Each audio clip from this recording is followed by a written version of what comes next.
ഒരു വാർത്തയിലേക്ക് നമ്മൾ പോവുകയാണ്. ഈ ദേശീയപാത അനധികൃത നിർമ്മാണത്തിനെതിരെ കുടിൽ കെട്ടി സമരം നടക്കുന്ന ഇടുക്കി അടിമാലി സമരപ്പന്തലിന് മുന്നിൽ ഇന്ന് വീണ്ടും മണ്ണിടിഞ്ഞു. മണ്ണ് നീക്കാനെത്തിയ JCB സമരക്കാർ തടഞ്ഞു. റെഡ് സോണിൽ നിന്ന് സമരപ്പന്തൽ നീക്കം ചെയ്യണമെന്നാണ് അധികൃതർ അറിയിച്ചിരിക്കുന്നത്. എന്നാൽ ആവശ്യങ്ങൾ അംഗീകരിക്കും വരെ പിന്നോട്ടില്ലെന്നാണ് സമരക്കാരുടെ നിലപാട്. ആൽവിൻ തോമസ് വിവരങ്ങളുമായി ചേരുന്നു. Alvin, good morning.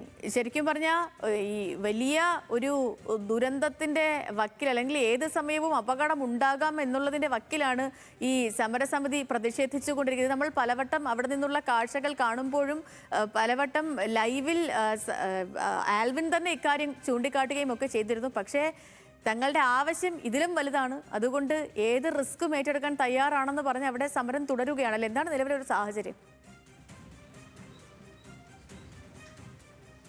Good morning. അങ്ങനെ തന്നെയാണ്, സമരക്കാർ പിന്നോട്ടില്ല എന്നുള്ളതാണ് അവർ പറയുന്നത്. അടിമാലിയിലെ ദേശീയപാതയോരത്ത് മണ്ണിടിഞ്ഞത് ദേശീയപാത നിർമ്മാണത്തിലുള്ള അപാകത കൊണ്ടാണ് മണ്ണിടിച്ചിലുണ്ടായത്. നമുക്കറിയാവുന്നതുപോലെ ലക്ഷം വീട് ഉന്നതിയിലേക്കാണ് മണ്ണിടിഞ്ഞ് വീഴുകയും ഒരാളുടെ ജീവൻ നഷ്ടപ്പെടുകയും ഒരാളുടെ കാല് മുറിച്ചു മാറ്റുകയും ഒക്കെ ചെയ്യുന്ന സ്ഥിതിയുണ്ടായി.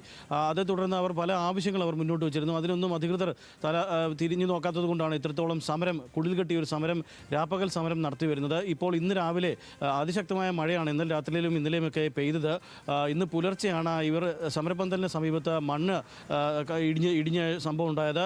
ഇതേ തുടർന്ന് കരാർ ഏറ്റെടുത്ത കമ്പനി അവിടെ JCB ഉപയോഗിച്ച മണ്ണ് നീക്കം ചെയ്യാനായിട്ട് എത്തിയപ്പോൾ JCB അവർ തടയുകയും അവരെ JCB തിരിച്ചയക്കുകയും ചെയ്തു. അവരുടെ ആവശ്യങ്ങൾ അംഗീകരിക്കും വരെ അവരവിടുന്ന് പിന്നോട്ടില്ല എന്നുള്ള തരത്തിലാണ് ഇപ്പോൾ അവർ പറയുന്നത്. പക്ഷേ വലിയ അപകടമുള്ള സ്ഥലമാണത്. പ്രത്യേകിച്ച് എപ്പോൾ വേണമെങ്കിലും മണ്ണിടിയാമെന്നുള്ള റെഡ് സോൺ ഉള്ള സ്ഥലമാണ്. അതുകൊണ്ട് തന്നെ ആ സ്ഥലത്ത് നിന്ന് സമരപന്തൽ നീക്കണമെന്നുള്ള ആവശ്യമാണ് അധികൃതർ അവരോട് നൽകിയിട്ടുള്ളത്. വില്ലേജ് ഓഫീസർ അടക്കം അങ്ങനെ അവരോട് പറഞ്ഞിട്ടുണ്ട്. പക്ഷേ അവരവിടെ നിന്ന് പിന്മാറാൻ തയ്യാറല്ല എന്നുള്ളതാണ് നമുക്ക് ഇപ്പോൾ ഈ ഘട്ടത്തിൽ മനസ്സിലാകുന്നത്. ഇന്നലെ MLA F രാജ വന്ന ചില ചർച്ചയൊക്കെ നടത്തിയെങ്കിലും അതും പരാജയമായിരുന്നു. കാര്യത്തിൽ ഒരു തീരുമാനം ഉണ്ടായിട്ടില്ല എന്നുള്ളതാണ് അവർ പറയുന്നത്. അവർ ആവശ്യപ്പെടുന്നത് 14 കുടുംബങ്ങൾക്കും അവർക്ക് വീടും സ്ഥലവും ആവശ്യമാണ്. അത് ഉണ്ടാകും വരെ അവർ ആ സമരത്തിൽ നിന്നും പിന്നോട്ടില്ല എന്നുള്ളതാണ് അവർ പറയുന്നത്. പക്ഷേ അധികാരികൾ അതിൽ കൃത്യമായൊരു കണക്കോ അല്ലെങ്കിൽ അതിൽ കൃത്യമായി ആർക്കൊക്കെയാണ് ഇതിൽ നഷ്ടപരിഹാര തുക നൽകുക എന്ന് സംബന്ധിച്ചുള്ള ഒരു ഉറപ്പ് ഇപ്പോഴും നൽകിയിട്ടില്ല എന്നുള്ളതാണ് സത്യം. ആരും ഈ സമരത്തെ തിരിഞ്ഞു നോക്കുന്നില്ല എന്നുള്ളതാണ് അവരുടെ പരാതി. അതുകൊണ്ട് തന്നെ മണ്ണിടിഞ്ഞ് വീണാലും അവരവിടെ നിന്ന് പിന്മാറില്ല എന്നുള്ള ഒരു ഉറച്ച സമരത്തിലാണ് അവർ മുന്നോട്ട് പോകുന്നത്. ഒരുപക്ഷെ വരുന്ന മണിക്കൂറുകളിൽ അവിടെ നിന്ന് സമരപ്പന്തൽ പൊളിച്ചു നീക്കാനുള്ള നടപടികൾ അധികൃതർ നടത്താനുള്ള സാധ്യതയും ഇപ്പോഴുണ്ട്. ഓക്കെ ആൽവിൻ, ശരി. ആൽവിൻ തോമസാണ് വിവരങ്ങൾ നൽകിയത്.